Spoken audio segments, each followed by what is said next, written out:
بسم الله الرحمن الرحيم. الحمد لله رب العالمين والعاقبة للمتقين، والصلاة والسلام على أشرف الأنبياء والمرسلين سيدنا محمد وعلى آله وصحبه أجمعين. بینندگان عزیز و محترم، السلام علیکم و رحمت الله و برکاته. با برنامه حقوق زن در اسلام در خدمتتان می باشم. زمانی که در مورد حقوق زنان سخنانی ایراد می شود، سخنانی عنوان می شود، بهترین گزینه این است که به قرآن کریم و به سنت پاک نبوی بازگردیم تا اینکه متوجه شویم بر اینکه الله ذوالجلال در قرآن کریم و بنده اش و پیغمبرش علیه الصلاة والسلام در سنت پاکش در مورد حقوق زنان فرمایشاتی دارند. قرآن کریم این معجزه بزرگ اسلام در مورد تکالیف شرعی و در مورد قوانین مرتبط به یک فرد مسلمان و در مورد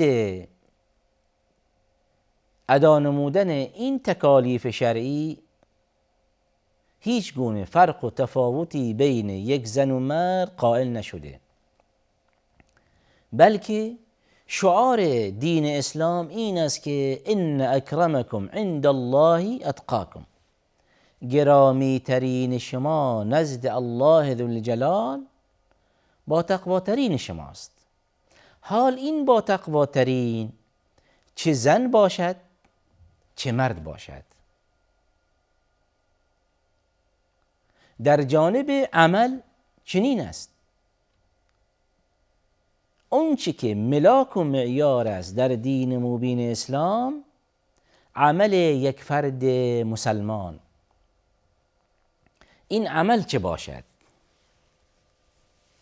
فلنحینه حیاة طیبه. حال این عمل چنان که از یک مردی صورت بگیرد و یا چه از طرف یک زنی انجام بگیرد، مهم این است که اون عمل عمل پاکی باشد. اون عمل عملی است که مورد رضای الله ذوالجلال باشد. پس توجه فرمایید که ملاک و معیار در جانب عمل پاکترینش می باشد. ملاک و معیار در مورد یک فرد مسلمان تقواست، نه جنسیت. ملاک و معیار جنسیت یک فرد نیست که این مرد باشد و یک زن، بلکه ملاک و معیار عمل اون جنسیت می باشد. چه بسا از قشر مردان اعمالی سر میزند که منافی با دین مبین اسلام و چه بسا اعمالی از طرف قشر زنان هم سر میزند که موافق است با روح شریعت اسلامی، موافق است با فطرت اسلام. پس اینجاست که از دیدگاه قرآن کریم و سنت نبوی ملاک و معیار تقواست لا غیر.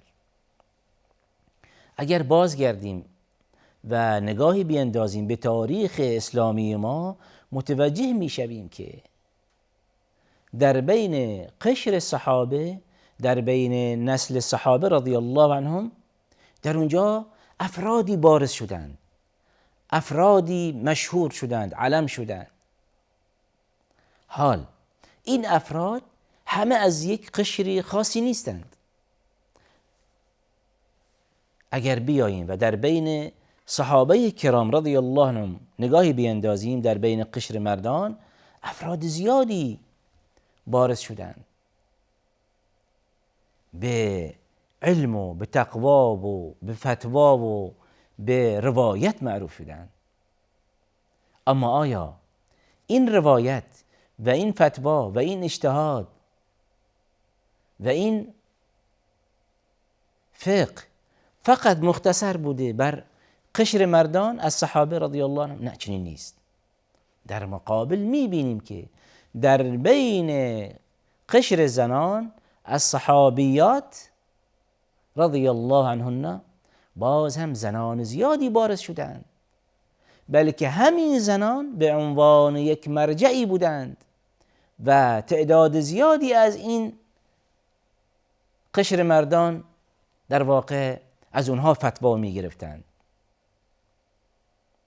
پس توجه بفرمایید که دیدگاه اسلام در مورد افراد دیدگاه مثبتی است، دیدگاه در واقع وسیعی می باشد، دیدگاه حقیرانه نسبت به جنسیتی نیست. این دیدگاه چنین به ما میرساند بر این که دین مبین اسلام پیغامش این است که هر کسی که حال از قشر مردان باشد و یا از قشر زنان، هر کسی که عملش ارزنده تر باشد، عملش بهتر باشد، تلاشش بیشتر باشد، موفقیتش هم بیشتر خواهد بود. اگر در بین قشر مردان ابو هریره نامی رضی الله عنه داریم بر اینکه به عنوان یکی از مکثرین در حدیث معروف شده است و زبان زد عام و خاص می باشد، و اگر در مورد علم و فقه و اجتهاد و الی آخره دیگر اصحاب رسول الله رضی الله عنه و صلی الله علیه وسلم زبان زد عام و خاص شدند، باز هم در بین قشر زنان ام المؤمنین عایشه رضی الله عنها از مکثرین در حدیث معروف می باشد. در بین قشر زنان امهات المؤمنین راوی می باشند، احادیث زیادی به نسل‌های بعدی روایت کردند. پاره از اینها در بین زنان صحابه و در بین زنان تابعی و تا امروز در بین قشر زنان بانوان بزرگواری بودند که به دین مبین اسلام خدماتی ارائه دادند. پس این خدمات به دین مبین اسلام منحصر به قشر مردان نیست. عایشه رضی الله عنها تعداد زیادی از صحابه از قشر مردان برای دریافت فتوا، برای در واقع رسیدن به فتوایی در یک مسئله فقهی به اون مراجعه می‌کردند و حتی در پاره از مسائل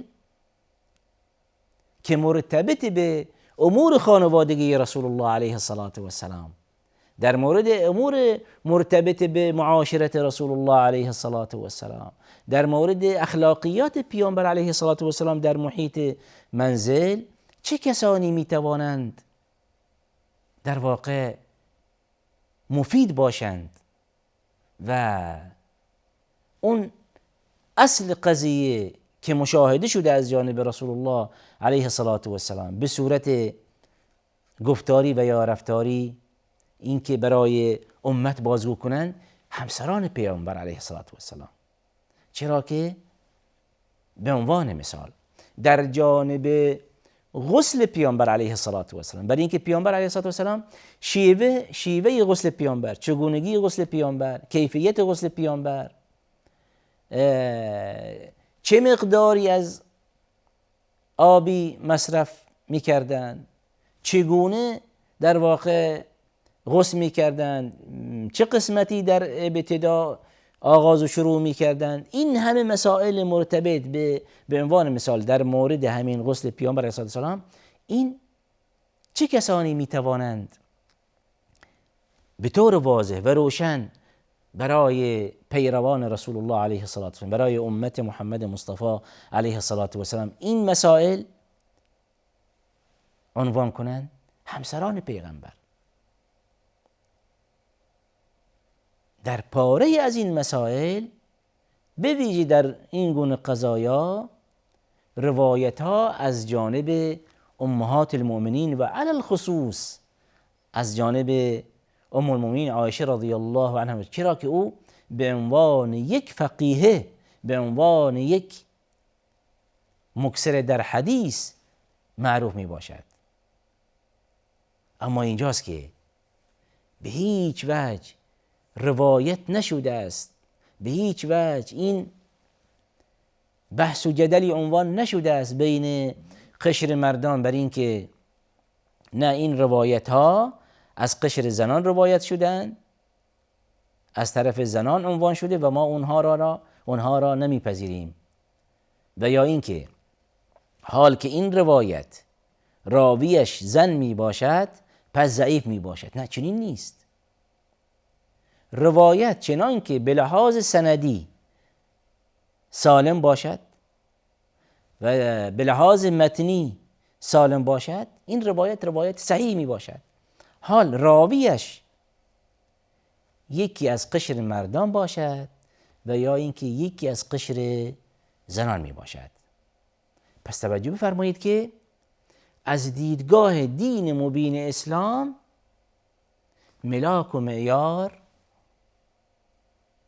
تقواست، ملاک و معیار عمل اون فرد می باشد، نه جنسیت یک فرد.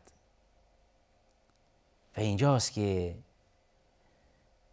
با توجه به این مواردی که عنوان می شود در طول تاریخ اسلامی، زنان زیادی معروف شدند، زبان زد عام و خاص می باشند.